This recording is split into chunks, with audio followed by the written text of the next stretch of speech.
Haggis Pinball from Down Under goes belly up. Godzilla 70th anniversary launched. Freres retires.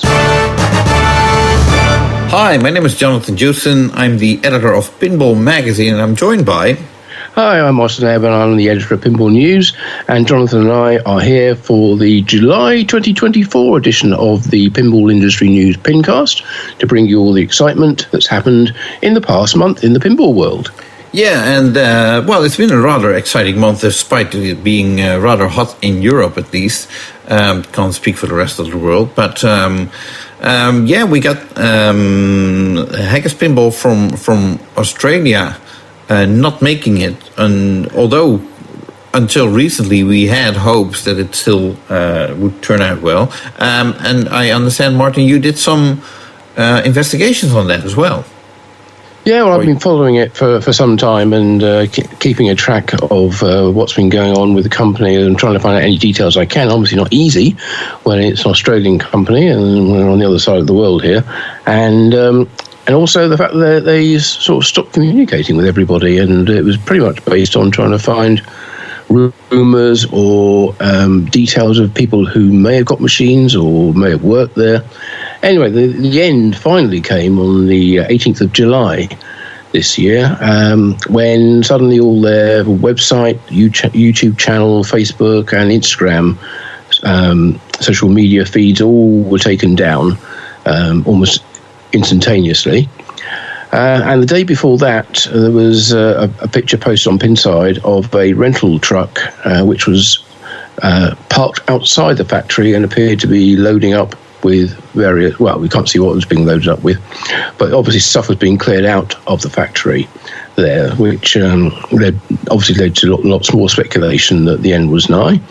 And indeed it was. There was a notice published saying that liquidators had been appointed, and a special meeting of the shareholders in the company, of which there was only one, and that was Damian Hartin, who set the company up and kept 100% of the 5,000 Australian $1 shares in the company to himself.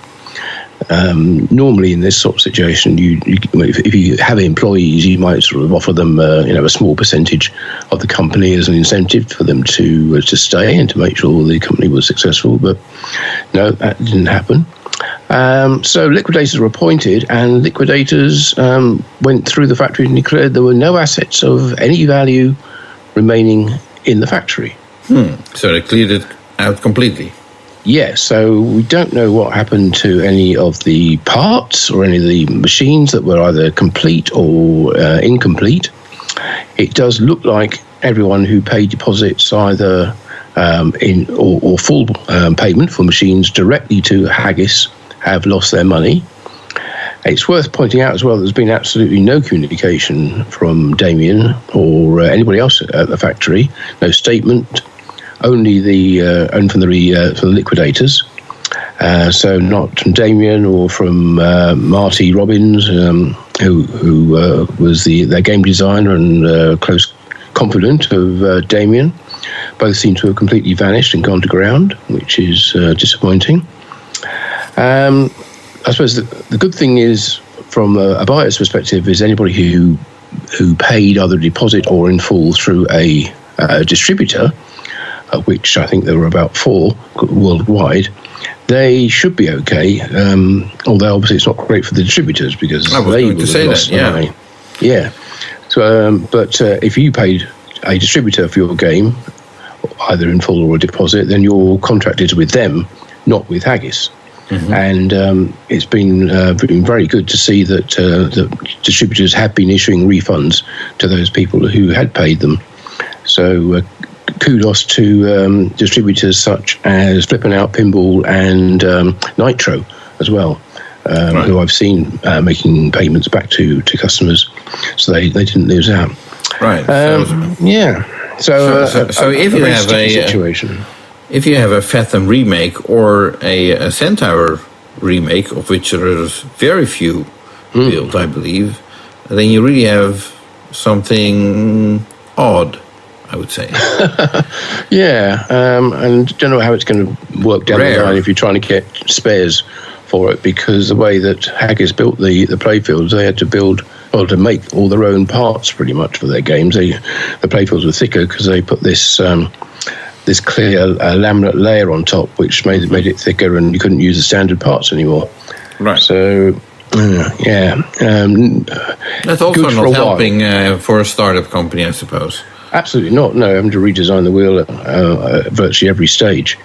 Now, subsequent to that, lots of people who worked at Haggis have spoken up about shady or unethical business practices which were going on there, and how Damian was very knowingly making promises to buyers that he knew he would not be able to fulfill right from the very, very start of the company. I was kind of initially under the impression that everything started off totally above board, and everyone was doing the best they possibly could. And it was only in maybe since post-COVID that problems started to creep in. But apparently many employees there left as they didn't feel they could continue to be part of that kind of operation. Although nobody publicly called out Damian on this for fear that they could be blamed for bringing the company down, I think. I spoke to one who said that when they announced the Fathom Revisited game, remember they started off with the Celts game, that was their first production game, and then they announced they were going to start doing Bally remakes with the Fathom in April 2021. At that point they started taking pre-order deposits, but they didn't have any kind of working prototype, and all they were showing was just a box of flashing lights. That was literally it. And they didn't even ship a prototype game to Planetary Pinball to get approval to make Fathom Revisited until Christmas of that year. So what's that, about 8 months later? So all the time they'd announced the game, were taking deposits, they didn't have approval to make the game. It's odd that Planetary wouldn't stop that before that. Or yeah, you think so, wouldn't you? Yeah. Anyway, allegedly, Damon was sort of repeatedly misled customers about the status of their games, requesting full payment for games that were nowhere near ready to be produced. Centaur pay was a typical one. They were sent out less than halfway through the Fathom run, and the game wasn't even anywhere near close to going into production. Didn't have a prototype of the game. And yet they were sending out letters saying, or Damon was sending out letters saying that your game's about to be scheduled for manufacturing. It might be scheduled for manufacturing, but that probably wouldn't take place for a year or so later. But they wanted the full payment up front now. And that was obviously to finish or to make Fathoms of the road. Right. And of course, the other thing which they did was they sold this season pass deal to buyers who wanted to commit to buying a package of remake titles, so that they would be like first in line to get the machines as they came off the production line, and also they could guarantee their machine number would be the same across all the machines in the series. So deposits were taken for the next 5 titles, I think, and that needed to be paid up front, which was supposed to be held in escrow, but it never was. So that money also seems to be lost as well. So that's even more shady practices. And as we said before, what happened to all the remaining stock and incomplete or completed games, we don't know. I guess a word will come out eventually, because you can't sort of dispose of those without people noticing, I wouldn't have thought. It's a shame, though, because they've got all that stock. Could be very useful for spare parts people who did get their games. I'm sure it will surface at some point. Yeah, well, hopefully, but so far, no word from anybody involved in running the company as to, well, not even any apologies for the loss, and we haven't seen anything, hide or hair of anyone else. But as you say, it'll happen eventually. Right. We're just waiting for it to die down, the anger to die down. But as we've seen before with Zidware and with Deeproot, people have very long memories and bear grudges for a long time if they end up losing money. in a pinball scheme. Yeah. So, well, it's very unfortunate that this ended up this way, because the Fathom games that were built actually looked top quality, I have to say. Built like a tank, and beautiful games to see. So yes, although I do hear lots of issues with those games. They look absolutely amazing. I agree with you, but I think there's a big problems with the software as well, which I don't think is ever going to get fixed now, as it was a unless somebody takes it on as a hobby project or so. Yeah, but the original code will be owned by Planetary Pinball, I suppose. Mm-hmm. Or they'd have to license it to somebody to do that, to make those machines work properly. As for the 2.0, well, I don't think there's going to be a lot of money to be made from finishing that code off. Yeah. But fingers crossed that somebody takes it on as a passion project and is determined to make the game what it could be. Right. Okay. Well, let's move on to a company that has a better track record, although for a long time, it had its ups and downs, let's say, yes. That for sure. Stern Pinball, who announced the 70th anniversary edition of Godzilla Premium, which is a black and white, or grayscale type of game with red as well. And the cabinet artwork is printed on metallic foil, which we've seen on earlier games like Iron Man and Mustang. The fourth edition, yeah. Yeah. So, that's definitely something that will grab people's attention on location. The question is whether you're going to put a game like that on location, but that's a different subject, I would suppose to say. But anyway, for $9,699 you can own this Godzilla Premium 70th edition premium, and it's not limited because it's a premium. So that's it looks gorgeous. Some people are really. Well, I wouldn't say upset, but if you have a full-color Godzilla and now this one comes out, you might scratch your head and like, do I want to replace my game with the black and white one? Or maybe not, or just be happy that you got a Godzilla game, I would say. So. Yeah, indeed. I mean, I thought it was a mix. Bits of it that look nice, but experience has shown that these games tend to look better in real life than they do in photographs.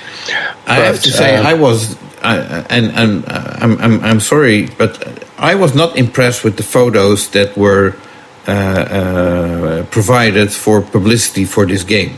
I was going through them and I was like, okay, this is the fourth picture of the same piece of the playfield in a slightly different angle, but there's nothing new on it. So,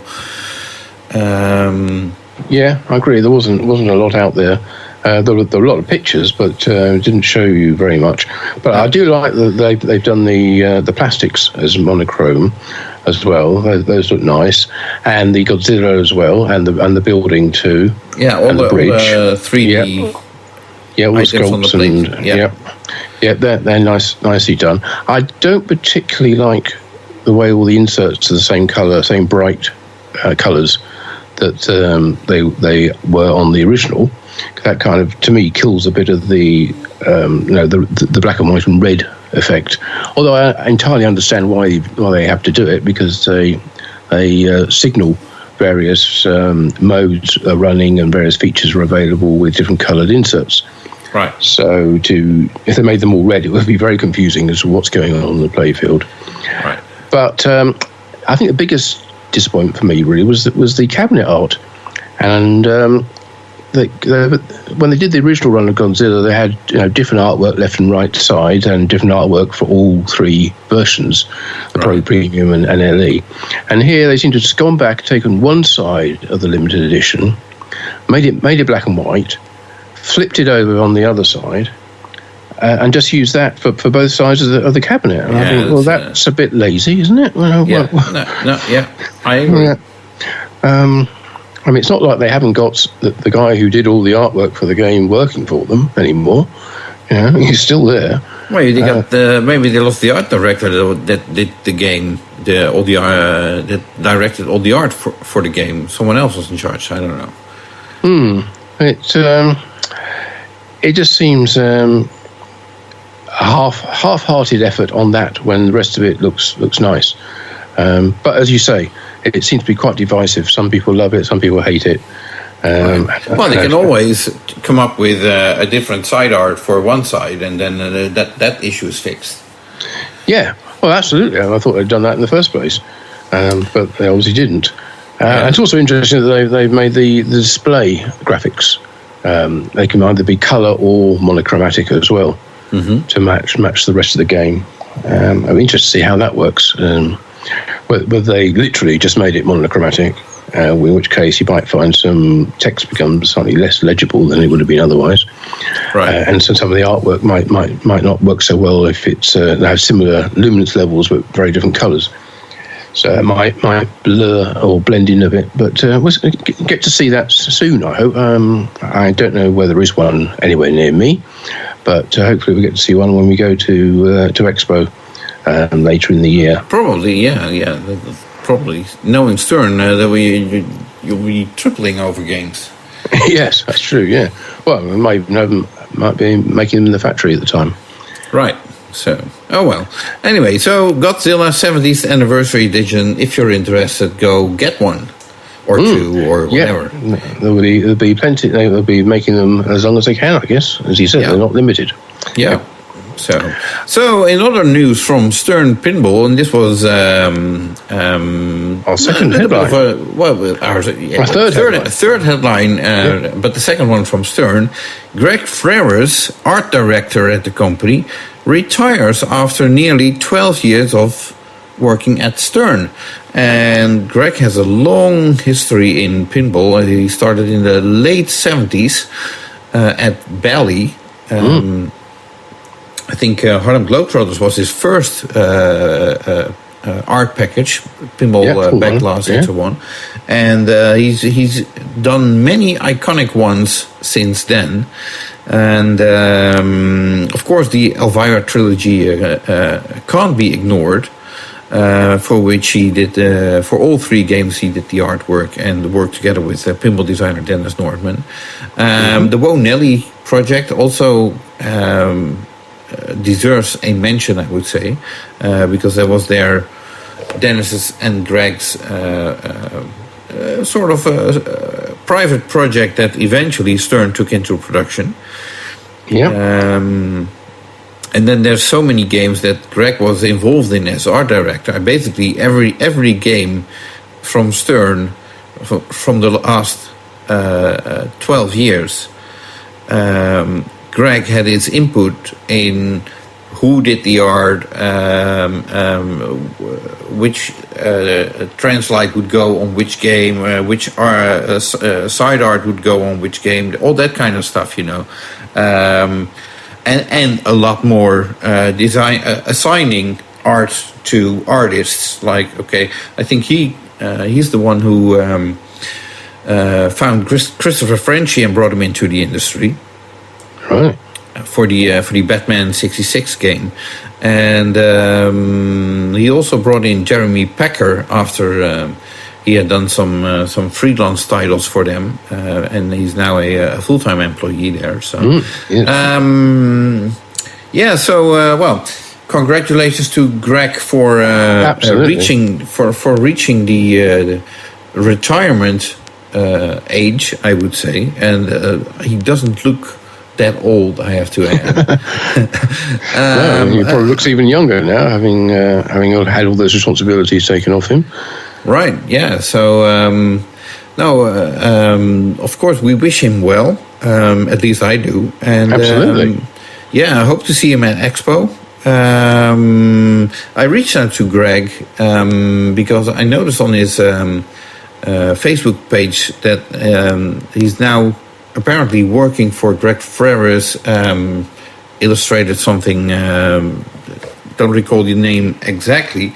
So I asked him about that, and basically he has he has the possibility to work as a freelancer, and he kept that company on even while he was art director at Stern, but he never had time to do any work in it. Of course, now that has changed.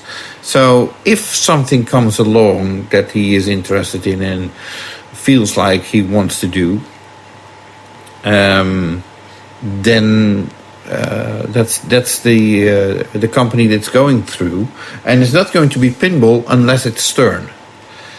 So, I wonder if that would preclude him from doing like pinball show posters or promos, because that's not another pinball company, but it is pinball related.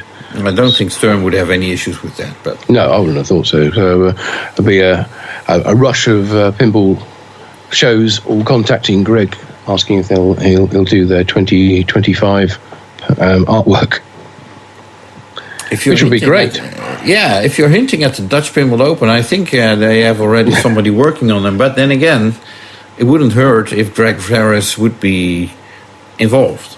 No, absolutely. So, yeah. And I don't want to drop any hints as to whether Greg Freres will be at the event, because I haven't asked him yet. No, I'm sure the door would always be open, though. Oh, absolutely, yes. Because he was there a few years ago with Roger Sharp. Roger Sharp, yes. Yeah. Yes, yeah. Very successful show and very successful guests to have at it as well, if I remember correctly. Yeah, fond memories of that show. Of course, Greg was there with John Paul, wasn't it? With JP. Yeah, well, and Greg is also the one who brought Jean-Paul de Win, who is currently the art director at Jersey Jack Pinball. He was brought into the industry by Greg. So yeah, exactly. So don't underestimate the influence of Greg Freres in the pinball industry. Oh, I don't think you can really. He is an overused phrase, but I think he is iconic in the industry, as is his art. Including, of course, the game that we started this PINcast with, the Fathom. Right. Yes. Yeah. That's also his. Very colorful, and also the only known pinball backglass, I believe, with a murder on it. Well, potential murder. I don't know whether it's clear that the person involved is being dragged to their death, but that's certainly the suggestion. Well, it seems like he has a hard time breathing. Well, he does. Yeah. So, anyway, best of luck for Greg Freres. Nice if we talk together. Yeah. Best of luck for his future endeavors, but in a positive sense. So we look forward to seeing him as well. At pinball shows now, he is more free with his time, I suppose, because he did a very good seminar at Pinball Expo with Jeremy Packer, where the two of them talked about art, older art and more recent art, and they're very entertaining together. So good to see those two back as well. Right. Of course, who we haven't spoken about yet is Stern's new art director, who's taken over from Greg, and that was somebody that we were not previously aware of, a guy called Sebastian Napoli, who it turns out sounds very Italian. It does sound very Italian, yes. He had apparently been working at Stern for the past, short time under Greg's tutelage. So been learning the ropes of the pinball business, because he was formerly a creative director at a couple of advertising agencies called Bob School and Havas, to be precise. Yep. So, the role of creative director is definitely not new to him. Pinball may be new to him, we don't know that, but it's definitely not a name that we've seen pop up many times. No, though of course I was going to say that getting your art director from an advertising agency is quite a long tradition in pinball, going back to the Valley days. Yes, and possibly Gottlieb as well, when they used to use advertising posters to do most of their artwork. Well, almost everybody did back then. Yeah, exactly. So this is just following in that long line of people coming from advertising agencies into pinball. Right. So I was quite surprised to see that, I should put it differently. First of all, I didn't see Greg Freres retiring coming up. But knowing who is working in the art department at Stern, it was sort of a surprise to me that Stephen Martin isn't taking over Greg's position. But that may be for a very good reason. We don't know. Maybe Stephen isn't interested in that position at all, or he has other obligations, or he's very happy with the position that he's in right now. So that was sort of a surprise to me. Then again, most people who are not that well aware of who is working in the art department at CERN will have I think some of these sort of unsung heroes. Yes. Yeah. So so that was quite a surprise to me. I have not checked with Stephen to see whether he is happy with the current situation, but I also have no reason to believe that he's not. So no, absolutely.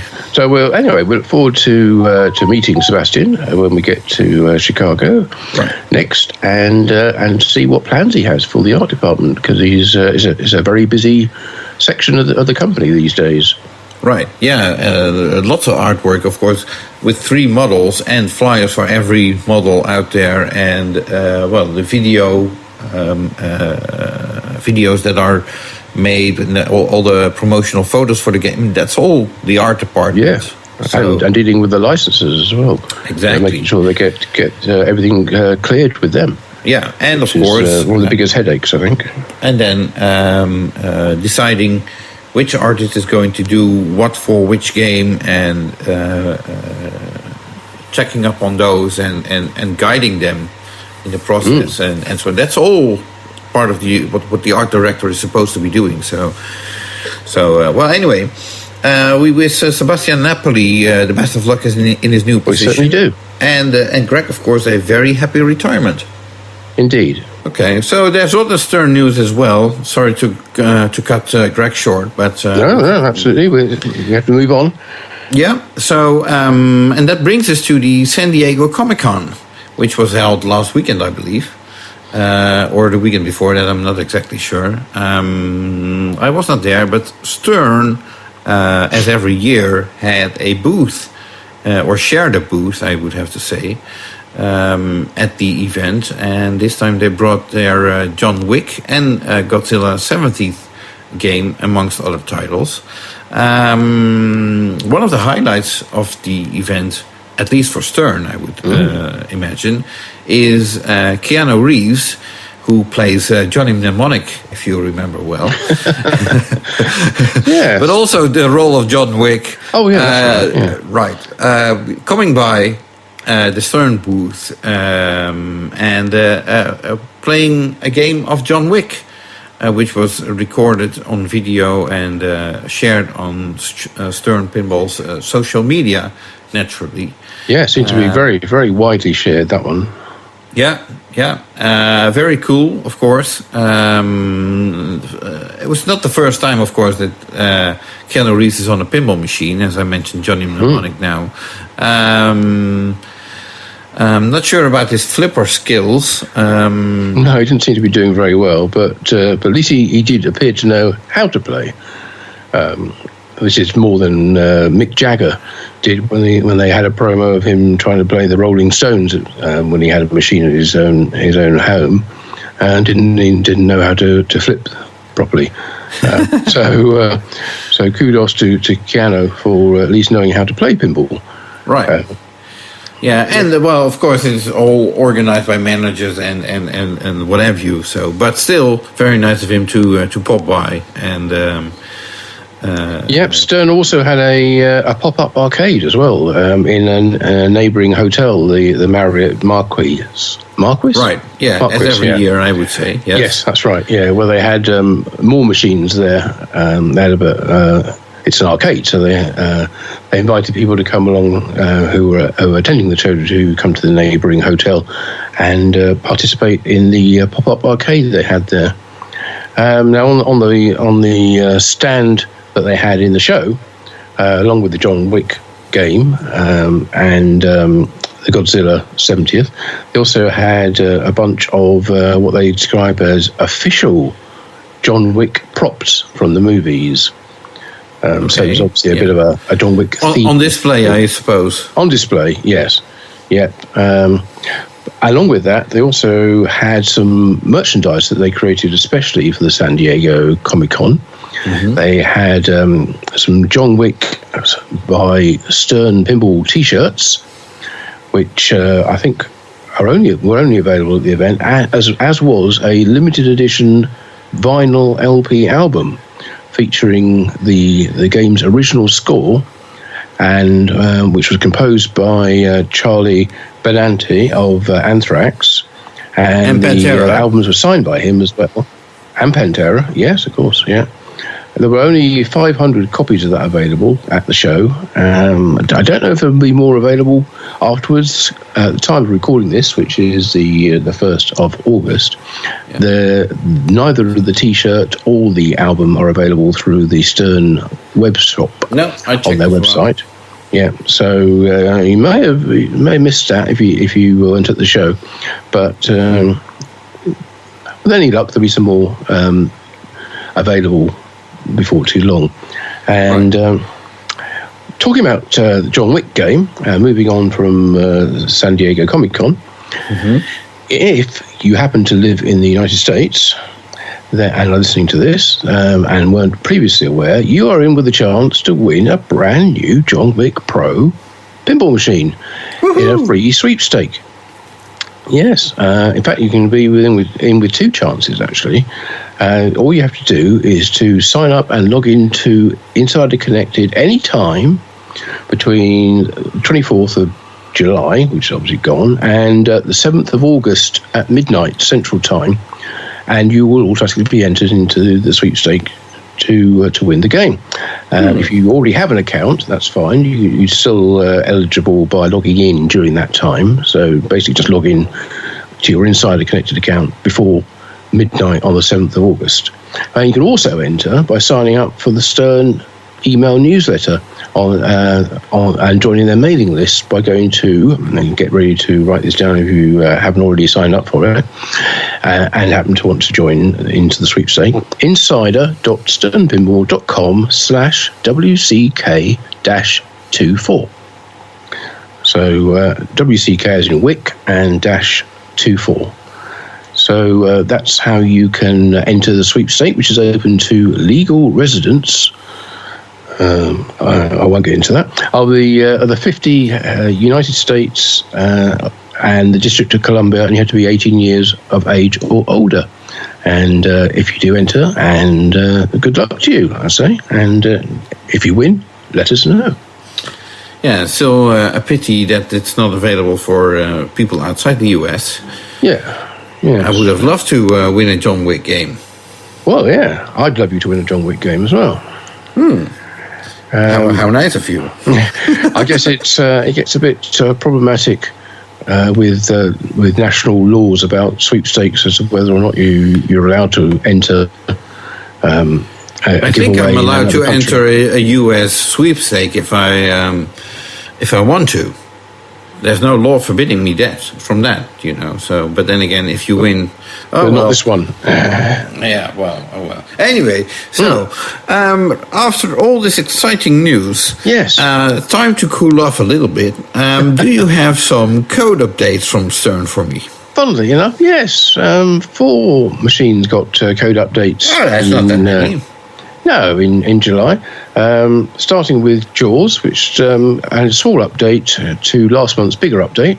So 0.92 came out on the 2nd. Just added a few new mystery awards, but it was mostly bug fixes from new features that have been added before. the aforementioned John Wick, that had an update on the 9th of July. And interestingly, nothing since then, but that was version 0.84, which had a lot of tweaks to the rules and bug fixes. Plus, they put in some new film speech and improved some of the night shows. So, all good news there. Godzilla, that came out around the time of the 70th anniversary monochromatic version. They added King of the Monsters Challenge, which is one of those gameplay modes that you can get through the gameplay menu before you start the game. Basically, it takes you straight into the wizard mode, and that thing has its own high score table as well. They do that on pretty much every game. Interesting, well, vaguely interesting. They're upgrading all their games to version 3.72.0 of the operating system, or at least the game system, which adds in some new features, including a setting for what the action button on the one on the lock bar, what that does in a trap mode. You can get it to either do nothing to start the game or take you into the gameplay menu we were just talking about, which previously you had to sort of hold in, I think it's the left flipper button for about 3 seconds or something, and then you get into it that way. Now you can just, if you use it a lot, you can just tap the button on the lock bar and get into it that way. They also added some options for the volume of the knocker on the game, which a lot of people get annoyed about when it goes off. So it now has options of normal, low, very low, or off. So you can still have a knocker effect, but it can be a lot quieter. And final game was Deadpool. Yes, that's right. Remember Deadpool? Yeah. Well, whether the update that's come out is to tie in with a recent Deadpool and Wolverine movie, I don't know. But they added a new Berserker Boom feature, which you collect on that action button we were just talking about when you were playing the Berserker Rage mode. And they also added some extra Wolverine speech, which kind of suggests that it is kind of tied in with excuse me, tied in with the new movie. And that goes up to the new version of the system as well, to have those new features I just spoke about. Right, okay. Now, getting back to the John Wick game and Keanu Reeves, obviously visiting the Stern booth, accompanied by Jody Denkberg of Stern Pinball, who's in charge of licensing. Now, it appears that the John Wick game, as it currently is not that very popular, and it's not a hot seller. We've talked about that in previous podcasts. It doesn't mean it's not a good game, but apparently the game got off the wrong start, so to speak, when it turned out there's no guns on the artwork and so on. And we've talked, but so my question is, now that there is a possible connection with Keanu Reeves, could the game be saved if Keanu Reeves would do custom speech for it? Difficult to know what he'd add at this stage, really. I thought they probably got everything that they want in it, and of course they already got Winston from the hotel manager doing all the custom speech for the game. Right. So do they want that? I don't know. Would it add anything to it? I doubt it. It'd be a nice gift to those people who did buy it, and might prompt a few extra sales. But I don't know. Not worth getting John or Keanu Reeves into a studio. Well, if he's there anyway, could do a few. I mean, I'm sure it would be nice, but I don't think it's going to make a lot of difference to sales. Okay. Oh well. That rounds it up for Stern Pinball, I suppose. It does. Yep. Okay, so let's move on to I don't know. Let's go across to Italy then, and Pedretti Gaming, aka Pedretti Pinball, almost aka a Euro Pinball Corp, but part of Euro Pinball Corp, as we say. Partner. And that's right, with Dutch.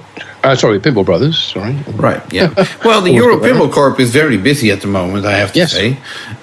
Because if we're sticking to Pedretti Gaming or Pinball, whatever they are called these days, Pinball Remake. Of course, they announced Funhouse Remake in a Classic and Limited Edition, a couple of months ago, and those games are now shipping and have already been arriving at various distributors across the globe. So that's good news. Other games at Europe Pinball Corp are also in production. We'll get to that a little bit later. Yep.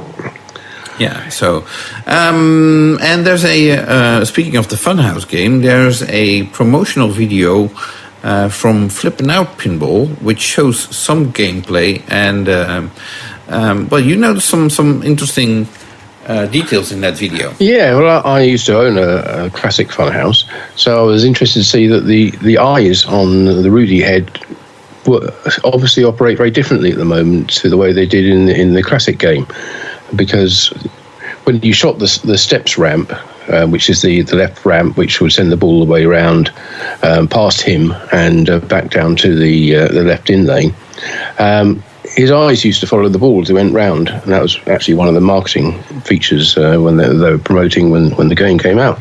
Yeah, the game was watching you. Exactly, yeah. Well, it didn't do that in the Flippin' Out Pinball video. The eyes kind of flicked over to that side, but didn't stay over there at all. So it's like just for a fraction of a second they flicked over and then went back to the middle again. And most of the time, it looks like the eyes are centered. There's not a lot of movement going on there. So maybe that's something they will enhance in a day. But I would also make you wonder whether the eyes are driven differently, because obviously there's a lot of difference with what's going on in there, because they also have LEDs in the eyes now to light them up, which kind of makes it even more obvious when they're not doing what you expect. But it'd be nice to see. I mean, they have the possibility to do a lot more with it, because with the new rules as well, they can add features which tie in effectively with the eyes. You could have him various shots lit across the playfield, and his eyes move across the playfield to look at the shots as they light up. There's lots of stuff to do with that, but lots of possibilities. Yeah, but at the moment that's not there. But what is there now is a 97-page operations manual for Funhouse, which is now available. Be a good, nice read in bed late at night. Yeah. Well, I was reading it earlier, and I didn't fall asleep, surprisingly. But this is available either as a printed ring-bound physical operations manual, like the original, or you can download it for free from the pinballremakes.com website, which is the Pedretti's website for their remakes. Curiously, it was dated April 2024. I guess it's been a while in production, or a while to finish. The manual talks about the game's rules, but only the original rules, not the 2.0 rules, which are available for the LE and can be purchased as an upgrade for other games. It doesn't really talk about the 1.5 rules either, which is meant to be sort of enhancements to the original rules. There are a few things in there which are carried over from the Williams manual that they haven't taken out yet. Like on the control lamp test page, it shows lamps for the Magic Mirror, but that's now an LCD, so it doesn't have any lamps on it anymore. But they're still there in the lamp matrix. It is quite interesting because it includes details of all the fast pinball boards that they use in the remakes as well, so you can see how that's all put together. And also you can get into the new extended settings menu, which you need to press the escape key for inside the coin door, the escape button, as I say, for like 5 seconds, and then you can get into some other settings which are more tied to the remake. So it has RGB GI for RGB lighting, really, for the general illumination, whether you want to have that coloured, or you can decide to make it all monochromatic or single colour and make it more classic looking. Mm-hmm. You can also set the lighting within Rudy's eyes, either on or off, and also the auto plunger, which is a new feature on the game. Shaker motor and topper, you can enable and disable those. And you can change the power adjustments for all of the game solenoids. So if you find that the slingshots are too strong, then you can dial them down from this extended menu. Even things like lock release, if it kicks the ball out of there too fast for you to be able to control it, or causing it to bounce off the sidewall or something like that. Okay, do we have anything exciting to talk about? Well, you may not be excited. I'm very excited by the fact that you can pick the display colour for the emulated alphanumeric and enable and disable a ball saver. Oh, I mean, how much more exciting is it able get to than that? sleep without knowing that. Yeah. Well, there you are. You can rest now knowing those things are controllable in the remake, in the extended menu. Right. Okay. Remember, press escape, 5 seconds. Yeah. Okay. I wish you could have escaped this segment. In 5 seconds, yeah.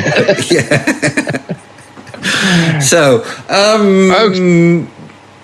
let's move moving, on.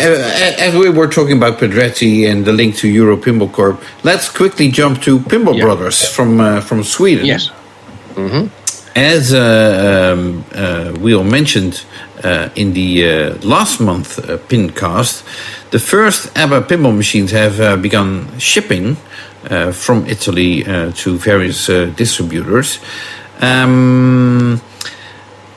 It seems they are making both the Voyage Collector Edition and the Arrival Limited Edition alongside each other. It was clearly shown on a photo from the factory shown on Pinball Brothers' website.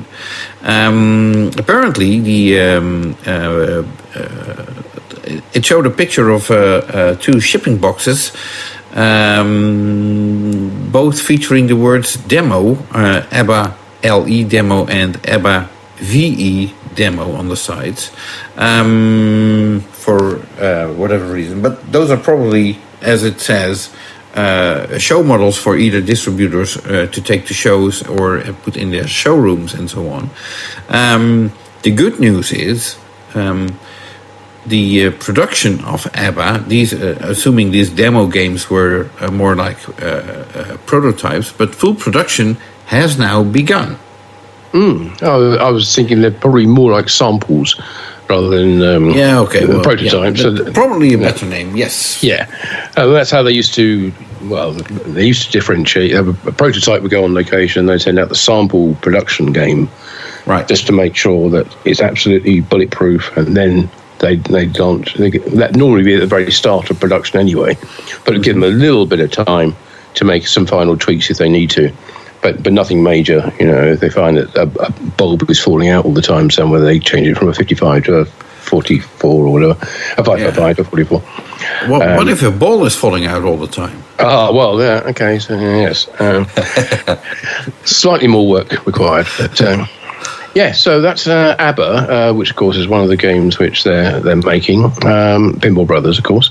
But they're still... That leads me to mention that Alien and Queen are also still in production at Euro Pinball Corp, which means that they are currently manufacturing 4 different games in various models. Because there's also Funhouse made at the same factory. Yes, that's right. Yes, they're busy boys down there in Italy. Yeah. So. Talking about other Pinball Brothers games that are in production at the moment. Remember, we've spoken before about the Alien Toppers, which they showed. When did they last show? Yeah, I could say almost a year ago, wasn't it?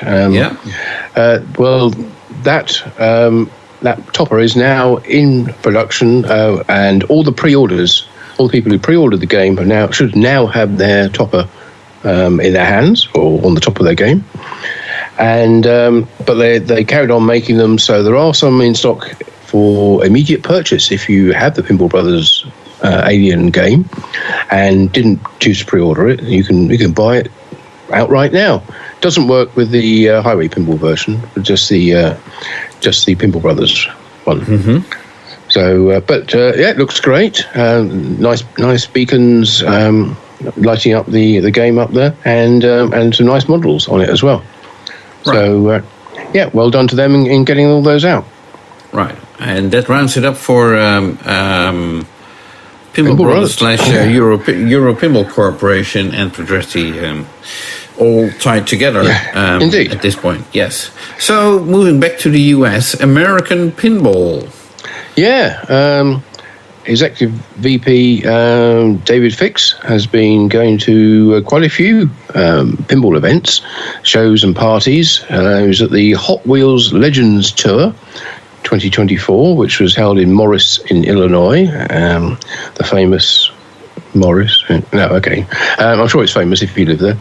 And but he was also at the probably even more famous SS Billiards, which is owned by Lloyd Olsen. Yeah, Lloyd. He was there because Lloyd provides technical support for customers for American pinball games, as well as Chicago gaming games and a planetary pinball supply as well. So he now has a full lineup of all the American pinball games there. So if he needs to reference any particular part or needs to look at something in order to help a customer, he's got them all the games there. And the final game in the lineup, which is Barrio's Barbecue Challenge, was unboxed and added to his lineup. Yep. Just in time for Dave Fix to turn up and to have an American pinball party there. Right. So which was nice the 14th of July, if I'm not mistaken. I'm sure you're right. Yes, and they had a little high school challenge there where bottles of hot sauce, barbecue sauce, were given as prizes for the top three. Okay. And talking of shows, David will also be a special guest at the UK Pinfest show, which is being held in Daventry in just over 2 weeks' time, Monday, August the 16th to the 18th. So that's the main UK show, which I understand you have other plans or other commitments. Yes, that I do. Weekend. Yeah. It's a shame. Unfortunately, I cannot be there. My apologies to Phil, and the other Phil will probably be delighted. Yes, he's not normally there either, but he might be. Yes, David will be giving a little talk, I think, or being interviewed by someone or other. The games he designed. Yeah. Well, he's had a long career in the coin-op business, and True. and if anybody knows what's going on at American Pinball, then it'll be him. A pinball collector as well, so absolutely, and operator. Yes. Yeah. So, and he has a long history also with other companies. He used to work at ICE. Yes, that's what I was saying, in the coin-op industry, not necessarily just pinball. Yeah, and of course, major involvement in Pinball Expo as well. Yeah. Which we were talking about a little bit earlier. I was going to say, American Pinball were also, just last weekend, were represented at the Southern Fried Gaming Expo by Classic Game Rooms, their distributor, and also at California Extreme, which was by Don's Custom Services and Pinball Traders. So they're going a big push to up their presence at pinball shows across the US, certainly, and expanding now into Europe. Okay, now, do we know whether, and maybe this is a question that we should ask David himself, but a couple of weeks ago, American Pinball sent a letter to their distributor asking them to inform them of any barbecue restaurants in their area so they could see whether they could sell a game to such barbecue restaurants. Do we know if that resulted in anything? We don't. I think the idea was that they'd contact American would then contact their local distributor / operator, and the operator could then put the game on location there. But obviously it would involve having to purchase or a sale of a Barrio's Barbecue Challenge machine to go there. So everybody would win in that instance. No, I have no knowledge about whether there were any references or and anybody took up the opportunity to cite a Barrio's Barbecue Challenge. Well, David, if you're listening, please call in and enlighten us with the answer. Well, if we don't find out in this PINcast, if he doesn't hear, then it'll be one of the questions I'll be sure to ask him when we get to UK Pinfest in Daventry. And you will tell us all about that in our next episode, won't you? Absolutely, yes. And you'll be able to read about it, of course, on the Pinball News site. Right, okay. So now I also understand, still speaking of American Pinball, their Aura lighting kit is now available for Barrio's Barbecue Challenge, Hot Wheels, and Galactic Tank Force. Yes, that's right. Yeah, the add-on extra lighting, which is a bit like the Stern Expression lighting, I suppose, and in that you can retrofit it to certain previous models. If you want to add more light and more lighting effects to your either Barrio's game, Hot Wheels, or Galactic Tank Force, as you said, you can buy the kit now from American Pinball or their distributors. Right. Okay. And then I understand there's also a special offer if you buy a Hot Wheels pinball in basically this month, August of 2024. Yeah, there's a couple of good things about Hot Wheels this month. First of all, if you buy a machine this month, as you just said, you can get a free T-Rex toy that can be used as a topper for the game, if you want. You also get a special set of 4 Summer Vibe cars, which you can swap out with the ones which are supplied with the game, if you particularly want to do that, to summarise your game. But also, there's more than that. If you again, yes, tell me more. If you happen to live in the US, there is the chance to win a Hot Wheels pinball as well as a John Wick pinball. Yes, in a free sweepstake being run by Kroger's, who I think are a department store, a supermarket chain, aren't they? If you there. If you go to HotWheelsSweepstakes.com. to say. Yes, that's right. HotWheelsSweepstake.com. Then you can enter there, and again, good luck if you do enter, and do let us know how you get on. Right. So, and if you are participating because you heard about this on this PINcast, we do demand 10%. What's that? One leg? Yeah. Well, something like that, yeah. Yeah. Well, so I kid, of course. You'll be pleased to know there's some new code for American Pinball, but only for the one game. This is Barrio's Barbecue Challenge, the current title of theirs, although other titles are available. Of course, this came out on the 24th, and nothing too major, but added a couple of new a new mode, Firework Frenzy, some custom upgrades, some extra custom upgrades, which is an additional hot rod challenge. Cruise Night as well is another one. More animations, call-outs, a bunch of UI enhancements, bug fixes, and high score categories and light shows. And so just more good stuff to add to Barrio's Barbecue Challenge. Right, okay. So, and that rounds it up for American Pinball. It does indeed. Okay, so let's move on to, I don't know, where should we go? Multimorphic? Multimorphic in Austin, Texas, or Round Rock, Texas. Round Rock, yeah. Yeah, just north of Austin. Yeah, so they attended the Greater Austin ComiCon with the Princess Bride game, which is scheduled to go into production in August. So there was a prototype. And a Weird Al Yankovic machine set up right outside of Weird Al Yankovic VIP room. Wow, and, almost like it was planned. Yeah, it sounds like it, yeah. So, and, well, of course, Weird Al himself came over to check out on his game, together with Jerry Stellenberg and Steven Silver, the designer of the game, which was immortalized by a photo which was shared on Multimorphic's social media. So, yeah, that was fun. That was also the only news that we have for Multimorphic. Yes, starting to see a trend of people who are depicted in the game coming over to play their game. Yeah, well, apparently, I'm not sure who was first, but either Keanu or Weird Al set an example and others are following. Yeah, well, how long before Elton John makes an appearance at? It's about time.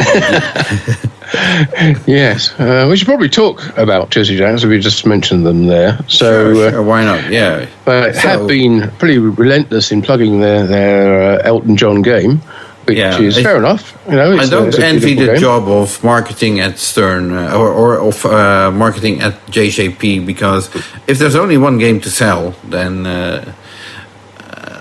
there's only so much creativity that can go into what angle can we come up with this time. Yeah.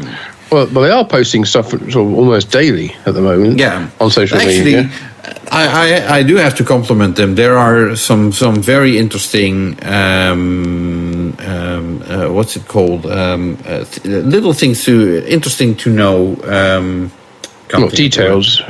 Yeah, details. Tidbits. Tidbits. Yeah, no, that's not the word I'm looking for. Okay. But anyway, as soon as I come up with it, I'll let you know. Yeah, it'll be about 5 seconds after we finish. Probably, yeah. So, all these little anecdotes, if you wish, about Elton John playing a certain stadium and so on. It would be fun if these would be in the game as well, in some way or another. Well, and maybe they are. I haven't played it since. I haven't played them. You got him wearing the Dodgers baseball outfit, right there on the playfield, so that kind of commemorates that. But I'm sure there are other things which are in there somewhere, either on the playfield or in the video. Because there's, as you say, was somebody with that long a history of making music and live performances. There's going to be so much you can pick on, and also it's great when an anniversary, one of these things comes along, and they can market by marketing it on the social media. For instance, the Elton John won the Best in Show award at the recent Southern Fried Game Room Expo, which was held in Atlanta. Best new game category. It was, yes. Yeah. So congratulations to you, and rightfully so. I have to say, it's a very fun game, and I keep hearing that people are surprised how much fun it is, because based on the theme alone, they didn't expect it to be this much fun. No, and I think this is seriously possibly a top 3 Steve Ritchie game. Oh, definitely, yeah. I think for the whole package that you get with it, I think it's. The team really pulled a great game out of a whole bunch of assets, but it could have gone horribly wrong. And I think because you've got so much to work with, where do you start? I mean, I think they've done it really well. And I just wish it wasn't so expensive, or I'd be interested in buying one myself. Yeah, because I know you're an avid Elton John fan. Oh, I do like Elton John. Yeah, absolutely. Yeah, I know. Yeah. Anyway. Other news from Jersey Jack Pinball, and we're heading back down under again. Not we, but Jack is. Jack Guarnieri, the founder of the company, will be a special guest at the first edition of the Melbourne Pinball Expo, which will be held the weekend of December 3rd. I'm not sure if it includes November 30th, but according to the website, the new Jersey Jack Pinball title will be launched at the event. So that gives us a little time frame. Well, we already knew that they were aiming at IAPA, which is a few weeks prior to... yes, in November. So no surprise there. We're still hoping and crossing our fingers and what have you, that the game might actually be ready to be revealed at Pinball Expo, which is a few weeks before that. So, and if it is, will it be on the line for the factory tour? That's a good question. So, and that's all the Jersey Jack news for the moment. Okay. Well, let's not waste any more time, because we don't want to come up with another 3-hour PINcast. So let's move to another American company, and Spooky, based up in Wisconsin, Benton. And let's see what they've been up to, because they also were at the Southern Pride Game Room Expo, Yeah, they have a busy show schedule indeed. Although there's only voice artist Scott Innes was there, and because I think because the distance down to Atlanta from Wisconsin, I don't think the team went down themselves, but they certainly had a good presence down there. As I mean, that seems to be sort of growing in popularity now as another more southern show, along with the Texas Pinball Festival. So not only actors, but also voice artists are now attending pinball shows. Attending lots of different ComiCons and things like that, where they actually do Q&As and audience sessions. So and of course, there are plenty of voice artists that we've known over the years who are always entertaining. So I'm sure Scott was a big hit down in Atlanta. Right. Okay. Well, great. So, in other spooky news, all Scooby-Doo Topper pre-orders have been delivered. But the company is still building additional ones, so they have them in stock in case you decide to order one later on.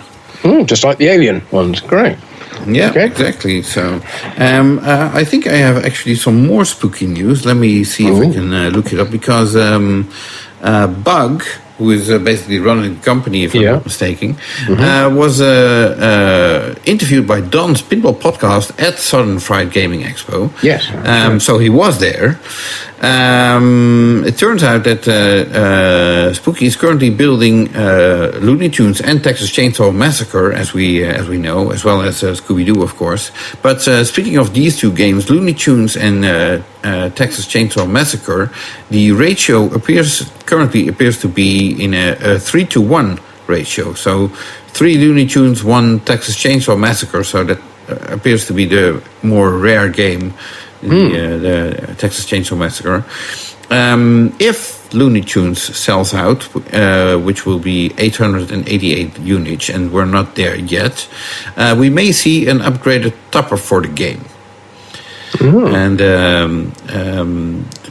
previously, Spooky launched their games in December, and they seem to be very fond of that area of launch.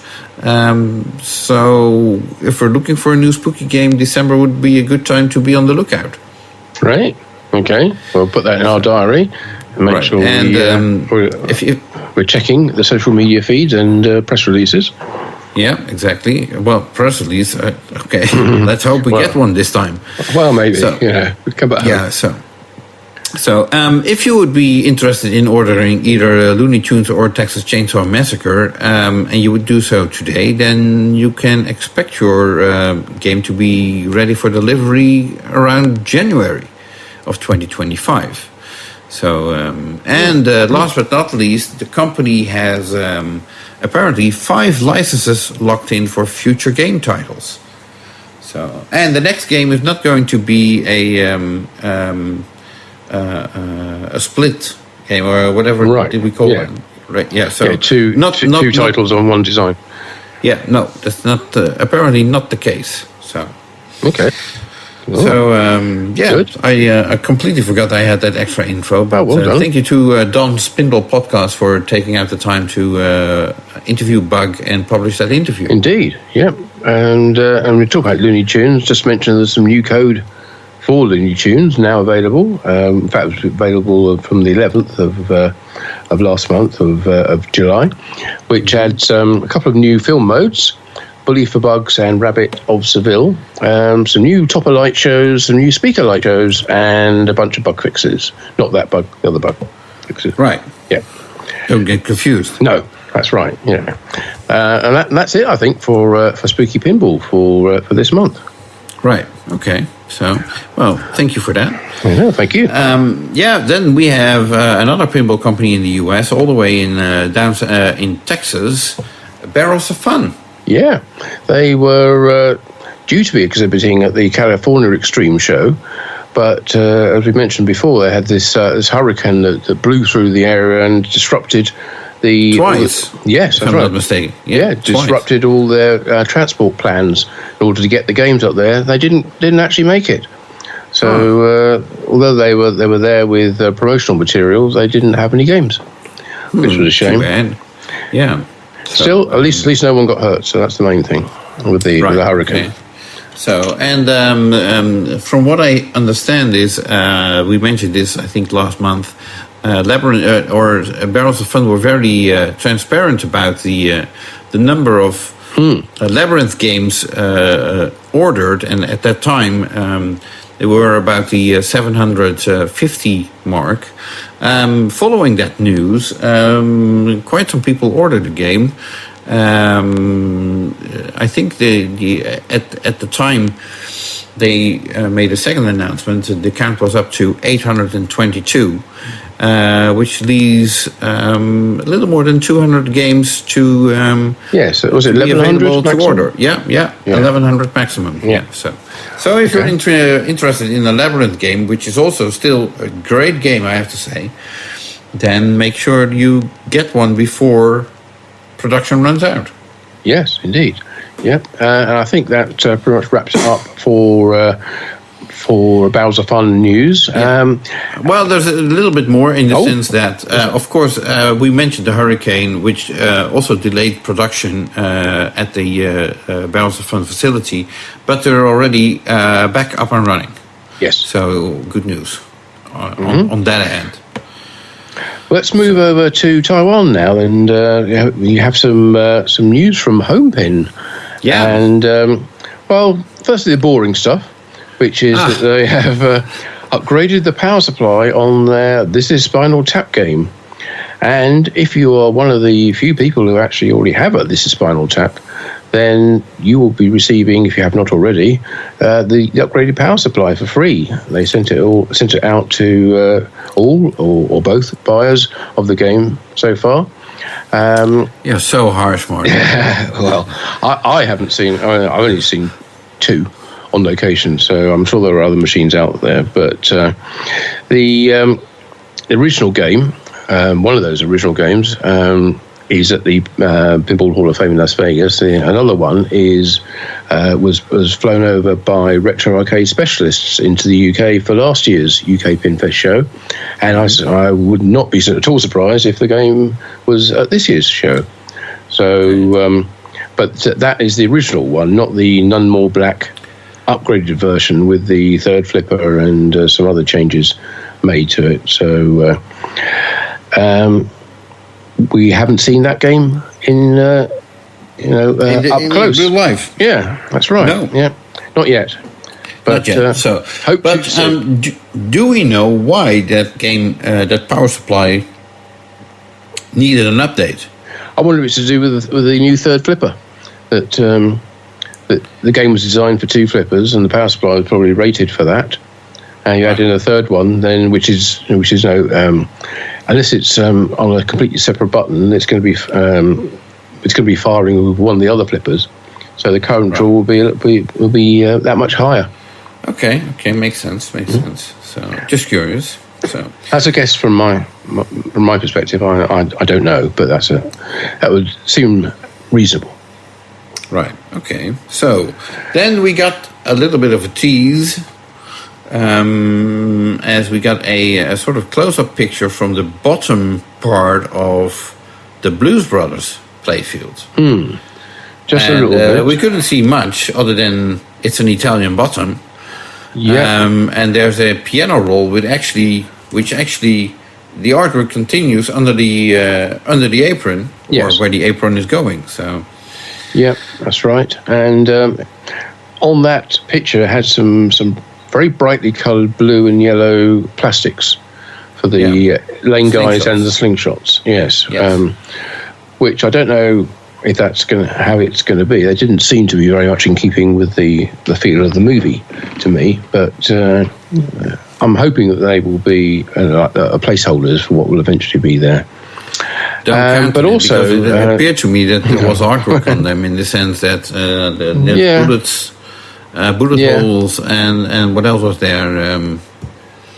Music notes. Right. Yeah. Well, I'm not sure whether that sums up the movie, but No, could still be placeholders, or the theme, or the book, or what have you. So. Yeah, or the stage show, or the TV skit on Saturday Night Live, which is what it's based on, not the movie, of course. Talk about too difficult to clarification. get the line. Yeah.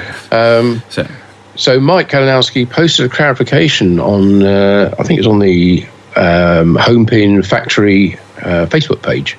Yes. I think on the situation about the open source software that we've discussed before and how that is planning to work. He says that the Blues Brothers game will come with complete code, but that will be open for buyers to modify and create their own versions if they want to, and they can then share that. But they have to submit it to the Homepin, who will screen it and test it before making it available for download to other people. Now, I'm guessing if you can download the game code, modify it, and upload it to your own game, there's nothing to stop you then sharing that with other people without going through Homepin. But Homepin will test it and make sure it's not going to cause any harm. It's not going to burn your house down. Yeah, or your game. More importantly.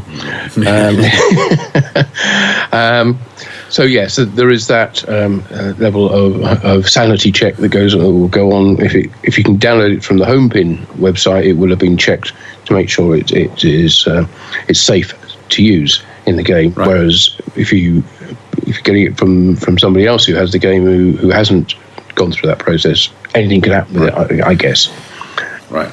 So now, for a second, and I'm gonna drift off a little bit here, but we talked earlier about pressing the escape button on a game and entering a different menu.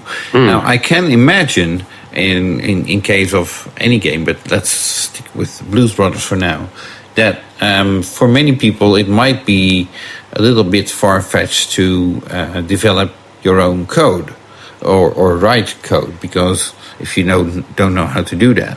But what if you could enter a certain menu in the coin door or in some way where you basically can select yourself for every shot that you can make on the game, what it's supposed to be doing, in the sense that you can, if there's a scoop out there, for example, it can be used to lock balls, or and 3 locks will result in a multi-ball. So you can completely customize the rules in the game yourself. Would that be more effective, probably, or appealing to people than writing your own code? I think it would be quite hard to do that, simply because the number of combinations and permutations. If that scoop is also used for something else to start a mode, right. But then you say, I want to make it start multi-ball. Well, is it going to do both at the same time, or one and then the other? Sheer number of different options for each of the shots. And of course, you want them to sort of tie in, don't you? If you start a mode here, you want to be able to light that shot, then that shot, then that shot, and to set all that up through a menu system, it's going to be pretty complicated, I think. So, I think it's, other than doing simple changes, like if you, I don't know, if you did have a multi-ball start there and you wanted to move that just to another shot which isn't in use for anything else, then that would be fairly easy to do, but. It needs to be tied in with the overall plan for the game, doesn't it? Yeah. Okay. I'm just thinking out loud. Yeah. Fair enough. Yeah. Okay. So, I think that's it. No, you got more. The Blues Brothers prototype of the game will be shown at the Newcastle Pinfest show in Australia on it's the weekend of September 14th and 15th. Traditionally, Mike Kalinowski will be there as well, and I believe that last year he brought the Spinal Tap prototype, which then got terrible reviews. Yeah, they didn't go too well, I don't think. Yeah, so hopefully it will go better for Blues Brothers. Yeah, well, that'll be interesting to see some actual gameplay footage from it. And if you're in Australia, and I realize that Australia is a rather large country, but if you're in Australia and in the capability of attending the Newcastle Pinfest show, then, go and check out the game. And let us know what you think. Yeah, exactly. Yeah. So, and that rounds it up for Home Pin from Taiwan. Moving back to Texas, in the United States, that is, of course, Turner Pinball. We haven't discussed yet. No, not a lot of news from them, really. Okay. Their Ninja Eclipse game is getting out there now. Seems to be a sort of trickling out rather than a big rush of machines appearing, but they are starting to turn up at some arcades across the US, and I think their relative rarity is a big selling point at the moment for the arcades that have them. So, right. I also understand they're just there temporarily. I noticed a few arcades that they will have the game for 2 weeks and then it will be gone. That's true. I hadn't really twigged that, but you're quite right. Yes, they do. They do sort of put a date range when the game's going to be available to play. Right. Now, whether that's because there's only a certain number of games and they're being moved around arcades, I don't know, or whether they're just there before they go to people's homes. No idea. But yes, you're absolutely right. They don't seem to be permanent installations there. Yeah. Okay. So maybe that's something that Turner Pinball are sponsoring to get the games out there. Right. Well, it's also a good way to build your network with operators. Yeah. If the game earns well while it's there, it might result in a sale as well. Yeah, and also play testing the game as well. You know, if it's only going to be there for a couple of weeks or something like that, then if any issues come up, then it gives you a chance to fix it back at the factory once the game gets back. Yeah. Okay. So, well, that's Turner Pinball. A little bit further up north, I would say, we find Chicago Gaming. Mm-hmm. Yeah. Tell me they more. have announced that they are going to be doing another run of Medieval Madness remake games, I should say, before the end of this year. Or at least that's the plan at the moment. Starting at the end of this year and running through the first quarter of 2025. Okay. I would say that's the current plan. But right. As we know with every pinball company, those timelines can slip. I think Stern are probably about the only ones who are able to say that they're going to make a particular go back and remake a particular game at a particular time, and stick to that. But a lot of things can happen that can cause that time to vary slightly. But if you were looking to get a remake of Medieval Madness, then they are going back in production at the end of this year and start of next year. So here's your opportunity to get one brand new. Right, okay. So do we know whether that will mean that the production of Pulp Fiction will be paused, or are they doing two production lines? Or well, certainly we're wanting to do two production lines. Whether they're at that state yet, I don't know. And perhaps that's something we'll find out when we go to Expo. Right. Okay. And factory tour time. At the Chicago Gaming and Churchill Cabinets place. So in Cicero. Yeah, that's right. Yeah. So now, if we're talking about pinball production, here's a company that has quite a. I'm not sure whether it's groundbreaking, but it's definitely interesting. Yeah. Way to actually have future owners of the game participate in building their own game. And which company is this? We're talking about Haggis Pinball in France, who have shown off their Space Hunt game at various pinball shows in France and Belgium over the past couple of months. And they just launched a Pinball Workshop Experience, which is basically a 3-day course where Space Hunt buyers can attend the Haggis Pinball factory in Martillac which is in France, and become involved in building their own machine. And the first course took in 3 participants, but more courses are planned. If you're interested in buying a Space Hunt game and also building it yourself, not entirely yourself. Partly yourself. Being involved in the build of it, yes. Okay, well, that's a nice way to put it. It sure is a smart way to get around the difficulty of finding proper employees. So, but if you're interested, send an email to hello@hexa-pinball.com if you would like to take part in building your own game. Oh, it's a very nice little opportunity there to. No other manufacturer is offering you the chance to see the game that you're going to be owning basically be built from scratch. Yeah, and for you to be part of that build, so you can always remember this is I remember when I put in this screw for this pop bumper. Yeah.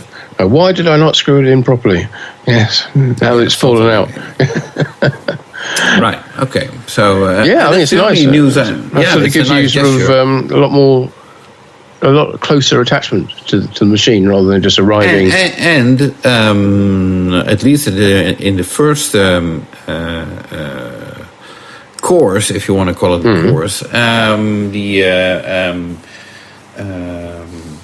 members of the design team were also present to explain. And Roman, of course, was the technical guy behind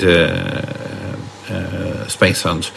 He was also present to show how the game is put together, so that it would be done correctly. So you're hands-on with the team, so to speak. Yeah, excellent. Yeah, good idea.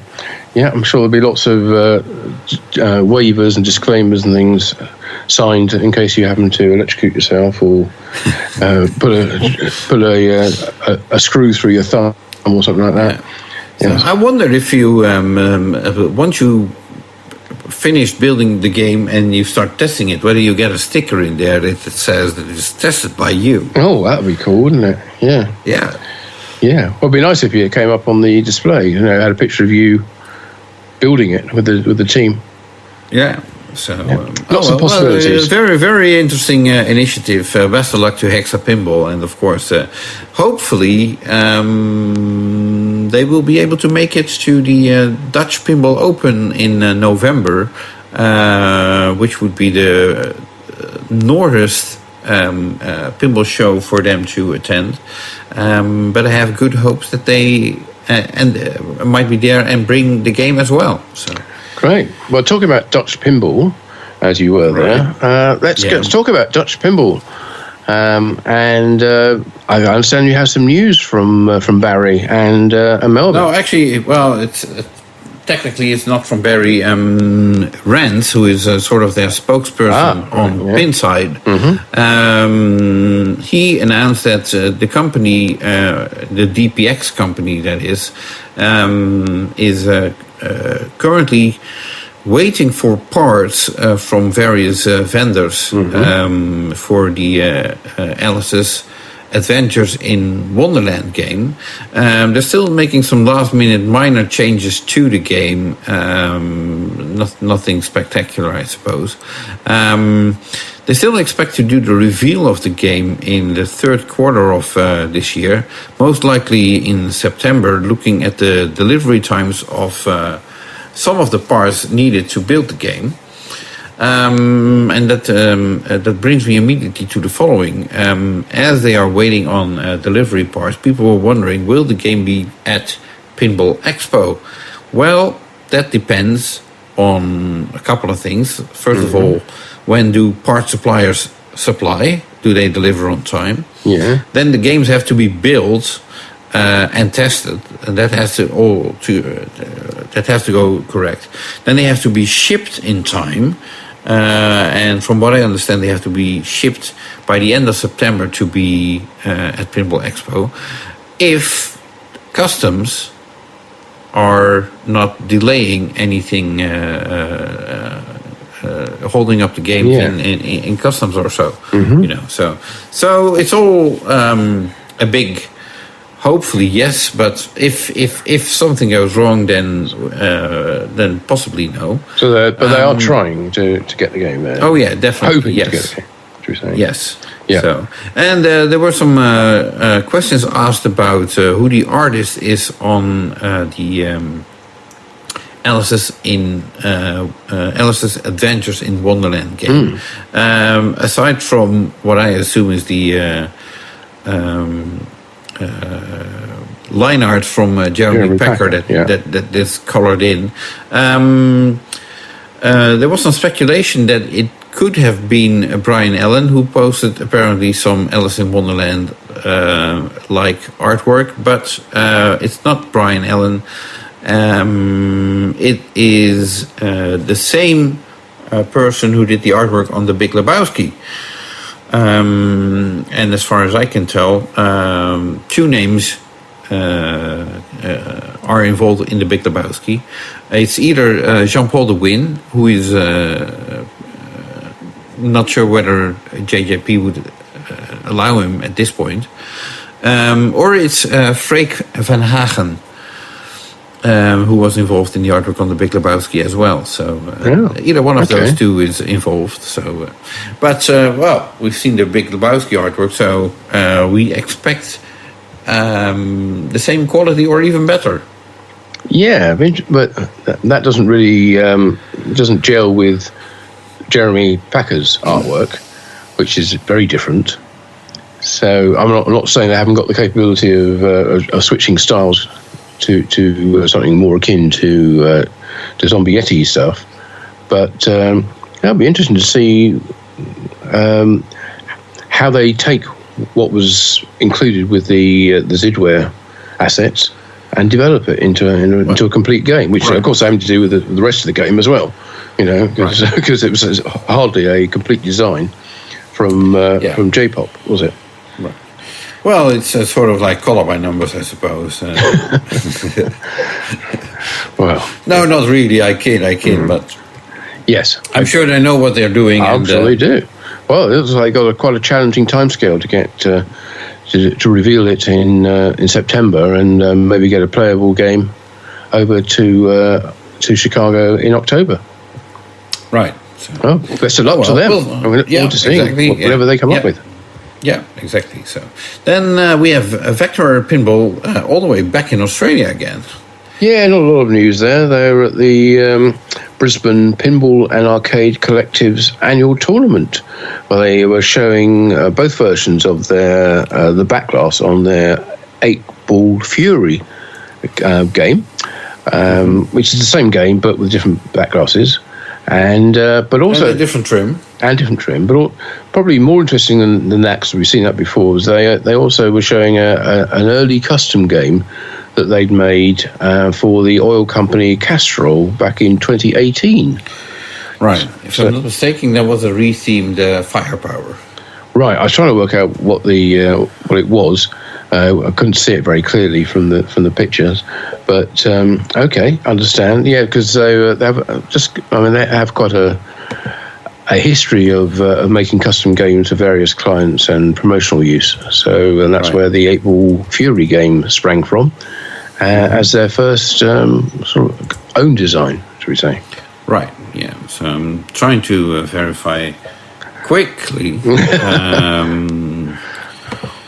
whether it was indeed a rethemed Fireball. Firepower. Quickly looking up. Sorry, Firepower. That is, yes. But no, it's not on the website. Okay, not to worry. I think it was on the Facebook page or something like that. But yeah, no, I know. But I thought they had a section on their website with custom pinballs. They even have a special website for that, so maybe it's on there. I'm quickly checking, looking up the news. Okay. Well, in the meantime, we can say that we move to Cardona Pinball in the US, back in the US, of course, do their No Good Gophers Battle for the Green and Black Rose Skull and Bones 2.0 conversion kits for those I can games. confirm, by the way, it was Firepower. Kestrel game is a rethemed Firepower. Well done. Okay, we saved me just in time to say that we have no news from Cardona Pinball about any future kits. Although I did catch a few videos of theirs, which are always worth a watch on their YouTube channel. So head over to Cardona Pinball Designs on their website and recommend watching some of their discussions with James Cardona talking about 2.0 games and including what happened about the Tales of the Arabian Night 2.0 kit, which is quite interesting. I'll say no more. Leave you to discover that for yourself. Oh, cliffhanger. Yeah. Okay. Then we have Pinball Adventures in Canada. Yes. And it's been very quiet from them for basically since Pinball Expo last year, where they had a presence that wasn't very impressive. Yeah, less than impressive, should we say. Yeah. Yeah. So, and apparently they noticed themselves as well, like, hey, something's going on. Last month, Andrew McBain already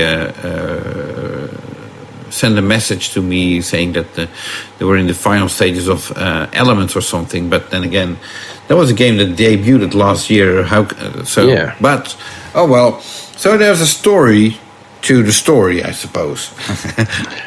Tell us more. So I got quite a few long posts from Andrew earlier this month up until today, and basically he said that when they were building a Punny Factory and cranking out 15 to 20 games a month, and my guess is that would be 1 month, and that was it. But aside from that, for them it started to feel like work, and apparently they're more in it for the fun than that it should become or feel like work. And apparently they're in the fortunate position. They're a big family with 6 children and grandchildren and what have you. And Andrew recently sold one of his companies for a good sum of money, so they're debt-free and they can basically live a happy life and choose what they want to do and what not to do. And apparently what they don't want to do is build 20 games a month, because it's not too much hard work and too much pressure to get them all done. Yeah. Right. So they're now sticking to basically. He sent me pictures of an upcoming game called Sushi Madness, and for that game they designed their own board system. I'll get back to that in a little bit, and they're basically aiming to build like 1 to 4 a month, and basically only when one is ordered. So they're not building games up front and putting them with distributors. No, if you they will be promoting the game. They have ideas for that, targeting other areas or areas where current pinball manufacturers are not targeting an audience yet. And if that results in a sale, then think of it as, and I'm not sure whether this is I'm quoting his brands, so to speak.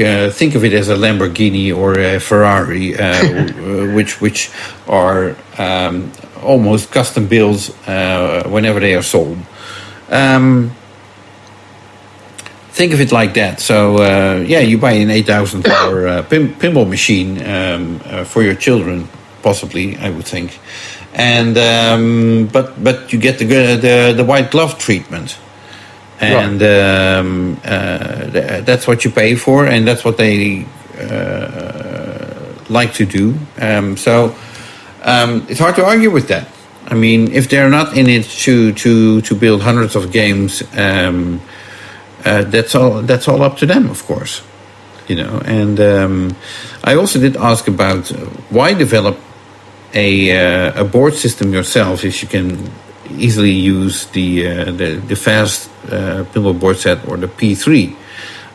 He came back to me and he said basically they wanted something very simple, easy to implement, and also easy to expand on. If you have more coils in your game, then there's an add-on board and you can easily add on to that. Not sure whether your power supply will be able to handle it all. That's always been a feature of multimorphics system and fast system. You just chain on another driver board if you need it. So I'm not sure about that. I mean, personally, I'd say for that, the key thing is support within the community. If and also the level of tools that you're given to program it in the first place. If you have to get in and write C++ code in order to get it to fire a coil, that's not going to get much attention from most home buyers. But if it's got a pinball construction set type interface to it, where you can easily chain together rules and flash lights at certain points and that kind of thing, then maybe it could be interesting at that level. But how many people really want to do this? We're getting back to home pin again, aren't we? What you want is a game that works. Right. There is a homebrew community that might be interested in having the option to choose for maybe a less expensive board set to put in their game, and we'll just have to see how that turns out. It's worth trying. I wonder what they've been using up until now. Then I thought. That's a good question too. Yeah. Given that most of their games are being developed by Team Pinball, maybe they use the Team Pinball. Yes, I think so. Yeah. So it's another board set. Right, and maybe it's the Team Pinball board set that they're basically claiming as their own now. Not saying that they stole it, but you know what I mean. So yeah. Well, just because they're marketing it and using it on their game doesn't mean they developed it. No. Right? So they could, Andrew could easily, said to Team Pinball, we need to open this system up, or have a slightly different version of this board which people can use themselves, right. Or any other contract manufacturer of circuit boards. But again, I think it really is down to how you present that to a potential game maker as a usable system. If you want a homebrew game and you want to use multimorphic or you want to use fast, there's a big community support out there who can tell you exactly how to do it and all the pitfalls and things. This is a new platform. Is it worth the while of learning it from scratch and being one of the few people who've ever used it and with very little in the way of background? Right. So, yeah. No, anyway, it's worth a shot. Fair point. Yeah. Right. Yeah. Okay. So, but at this point, sure, we'll cover them as Pinball Industry News, but I would say this is more like homebrew, it is, serial production. Yes. If they get to that, but the main issue that I have with this the company so far, aside, well, I get it. It's a family business, and they are not like a Stern or a Jersey Jack, but basically it appears their designs are never finished. Yes, it's a continuing trend, isn't it? We're seeing going back to home pin again. We were looking at Spinal Tap, and now we moved on to Blues Brothers already, and Tap's not even out there really in any numbers. So, right. And the code for Tap still has to be rewritten. Yes, exactly. So yeah, and I get that there's in the case of home pin licenses involved, and you need to crank out the game before a specific date to honor your contract. But It does seem as if there's a group of manufacturers, and I'll put that in quotes at the moment, who enjoy the development and the launch of new titles, but don't really want to get into the manufacturing side of it that much. Well, that's the boring where bit. you go belly. Yeah, well, that's the where people go belly up. It is, yeah. So we had that with Haggis, who were launched 3 games, and then found they couldn't make them very well. Homepin, who launched several games now, and manufacturing is problematic there. And here we are again now with Pinball Adventures, who don't want to get into all the manufacturing in quantity either. So, right. Yeah. I did get an additional message from Andrew saying that if let me get it in front of me so I won't misquote him, because I don't want that to do. And I'm not sure how much of this is intended for publication, but they have the money and capability of increasing their production up to 50 units a month. Then again, you need to sell those games first. Yeah. And have all the parts in stock. Right. Also that. So, but it's not something that that they really enjoy, cranking out that many games. And that may also have to do with, well, we've seen the photos of Bunny Factory in progress, which is basically a small business unit which hardly had a production line acting as a factory. So, yeah, they're all pretty much hand built anyway. Yeah. So yeah. Oh well. I mean, whatever works for them. And it would be a shame if they did have a big hit on their hand, or had a potential big hit on their game, but don't have the capability or the inclination to produce the game in any significant quantity. Because I always thought Element had a good potential to it. Right. I haven't seen the software finish, but I enjoyed playing it at Expo last year. I could see that it could be a good game. But if they say, "Oh, we're going to make one a week," something like that, then you're probably only going to get 20 or so ever made. Right. So, and then you have to wonder. I mean, even if you're, I don't know, some fancy millionaire who likes a pinball machine for his game room, which is totally fine, of course, and you want something exclusive. If it breaks down, then what's going to happen? Yes. Although they do say that, I think Andrew said that future games will come with a 1-year warranty. 1 year warranty, okay. So it breaks down in the 13th month. Then what are you going to do?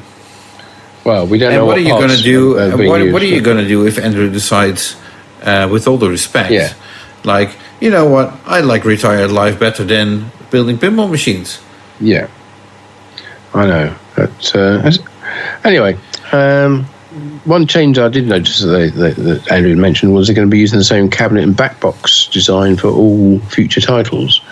Right. Which is a change, because that Element game was very different, with a big topper display to it. Right. But it makes sense, and I suppose it means that if they got all the parts, I don't know, they order enough parts, build 50 games, and just store them, then they can sort of be like Stern are and just go back and redo another game at any point. As these are probably custom built anyway. Yeah. If basically it's like, which one would you like to be built first, and they build it for you. Yeah, and they're all going to be very different. And look maybe and feel. they got an idea from Haggis Pinball, and they offer this service where you can build it yourself. Well, yeah, that could happen. Yeah. Anyway, long story short, Pinball Adventures is still there, but they're enjoying the easy life, so to speak. Or don't expect any large numbers of machines to come out of there in the near future. Right, and then still, I'd love to see them succeed and have a hit game, so to speak, or at least finish a design and stick with it and get that into production and have it also appear to be a fully functional game that doesn't break down after 20 minutes at a pinball show. Yes. Okay, that's the dream. Right. What other companies have we not yet covered? There's the Tilbop, who are working on their road trip game, but there's no news from them. There's not, no. I don't think there's anything from Victronics either in Spain, or STR, or Quetzal either, about any of the titles. Come to think of it, Quetzal, Victronic is a little bit of, it's not the same companies, of course, but they're working together. Yeah. But since that fire in the pinball factory in, I think it was 2023, I did understand that they did resume pinball production, but I haven't seen any new titles or any news from them after that. So. No, I don't think ever. Did they ever get Tokyo Perfect Drift out? No, we're still waiting for that. Yeah, okay. It's a shame. It's a beautiful looking game. I'd like to see that. Absolutely, yeah. So, Circus Maximus was the last one on the list where we have no news to report from. And probably never will have. From the looks of it, no. So, okay, so we've got some other news. Other, yeah, absolutely, yeah. So, you kick it off. Okay, yeah. There's a new Kickstarter. Not that new now, but there's a Kickstarter running at the moment for a video tutorial by a guy called Ayub Flips, who you may have heard of or may have seen some of his videos. It's for a project called Mastering Pinball: In-Depth Skills and Strategies. The Kickstarter for this video runs until the 5th of August. Now it's already attracted a large following, and it's fully funded already now, and all the stretch goals have also been achieved in the Kickstarter, which is to add more content and to get various professional people involved in it. So that's all happening as well. But there is still time to get in on the 4 remaining support tiers, which start from as little as €25 for just a copy of that video. But there are other things you can get: T-shirts and I think some of the higher end ones that involve like getting sponsorship logos and things involved on the video. They've all been snapped up, but I think you can still get your name in the credits, that kind of thing. So if you want to do that, head over to Kickstarter.com. Either just search for Ayub Flips, which is ABEFLIPS, or it's Kickstarter.com/project/Ayub Flips, and you can get it there and all the details about it. You remember, you only got until the 5th of August, which is when the Kickstarter ends. So you've only got a couple of days to do it.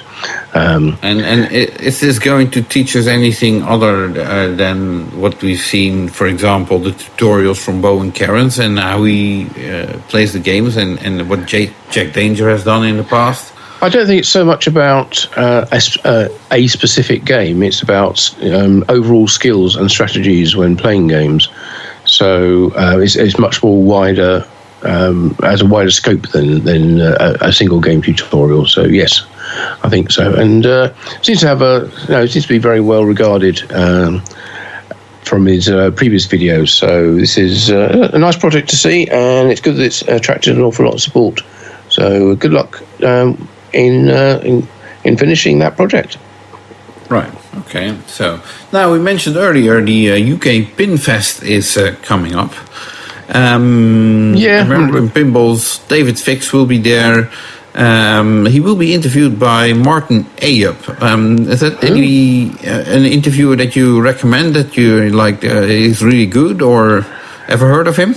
No idea. But I'm sure David can talk without much prompting about what's going on at American Pinball and past and present, and as we were saying earlier, about his long career in the coin-op business. So right.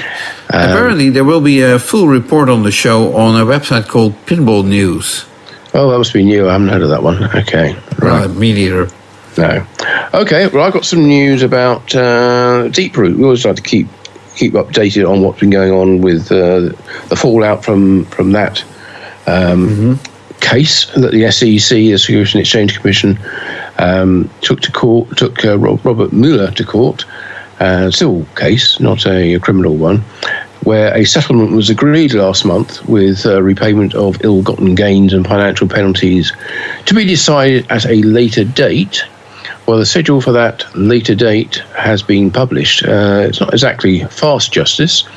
The SEC's suggestion for what those monetary remedies should be is due by the 20th of September. Robert's response is due by the 8th of November. The SEC's response to Robert's response is due by December the 6th. And there will be a court hearing beginning January the 27th, 2025, to actually nail it down, which should last no longer than 2 days. So hopefully by the start of February 2025, we should actually know what those numbers are and what it all amounts to. This is will be a mere 7 months after the settlement was agreed. And also a reminder that the SEC first filed charges against Robert Mueller for fraud back in August 2021, so 3 years ago. Right. It all began. Okay. Well, I just wrote down all these dates, and I'm looking forward to completely ignoring all of them. But I'm sure you'll remind me in time in our upcoming. I will let you know. Yes, what went down anyway. I'll keep an eye on proceedings as I tend to. Right. Okay. So then some more other news. Yes, there's a new-ish. It's been going for a little while, a couple of editions. A free newsletter all about pinball culture, which encompasses both physical pinball and digital pinball. It's called The Ball is Wild, and it comes from Robert Glasshutner, I should say, who writes a lot about pinball, and you can find it's free to get. So to get it, to go to the website called Button Down, BUTTON down.email / The Ball is Wild. I think that's a sort of newsletter sending out company like MailChimp, and that's where you can actually read them, and I'm sure you can then sign up for regular updates. So nice to see that being offered for free from Robert, so thank you for that. Right. And okay. Yeah, we have both been contacted by a good friend of ours, Ryan Claytor, famed for Coin-Op Carnival. Which describes the story of pinball designer Wayne Nyens as in comic book form. Yeah, in the first edition. We're waiting for the second issue to come out. He's way too busy for that. Yes, well, exactly. They always said it was going to come out when they had the time. They weren't going to stick to a schedule. So, which seems to be a popular thing, it says, to do it when it works. Anyway, he contacted us to let us know that he's now shipped out all the Kickstarter orders for his latest publication, which we mentioned a few months ago, which is called One Bite at a Time, and this is like the history of his Elephant Eater comic publication publishing house, I suppose. And with those shipped out, he's now on a promotional tour to promote the book, the book, which will include a visit to Pinball Expo, where he'll have both a booth and we'll present a seminar. So we'll see him there. We will see him there. In the meantime, if we manage to get to Pinball Expo, but that's another story. Yes, that's right. Yeah. In the meantime, you can buy a copy of One Bite at a Time from his elephanteater.com website. And I don't know if he offers signed copies there, but if not, you can probably buy it there, read it, and then take it to Expo and get it signed. Or I'm sure you'll be able to buy it directly from him at the show as well. Right. Okay. Now, we just briefly mentioned Pinball Expo. Any other news other than Ryan Claytor of Carnival fame having a booth there? No, I had to look at the schedule earlier. It hasn't been updated yet with 2024's details. So I don't know what or which seminars are going to be there. I know a few people who are speaking, including a good friend of mine, Mr. M.G. Brown, who's going to talk about writing for Pinball News and his pin spotting column there. But other than that, I don't know yet. So it's going to be a surprise to me exactly what we're going to be seeing and covering. As you say, assuming we manage to get there. Right. Okay. Well, that rounds it up for our PINcast recap of July 2024. We hope you enjoyed this very much. Yeah. And we'll be back at the start of September with our next PINcast, looking back at all the events in the pinball world and industry throughout this exciting month of August. Yeah, well, we thought July would be a quiet month, and well, it certainly hasn't turned out to be, has it? So let's look forward to what's going to happen in August, and we'll, as you say, we'll be back at the start of September to bring you all the news. Okay, so, well, until then, we both hope you have a fantastic rest of the month, and we look forward to joining you again next month for our latest edition of the regular Pinball Industry News PINcast. Yay! My name is Jonathan Joosten. Sorry. And I'm Martin Ayub, and we will see you next time, and have a great month.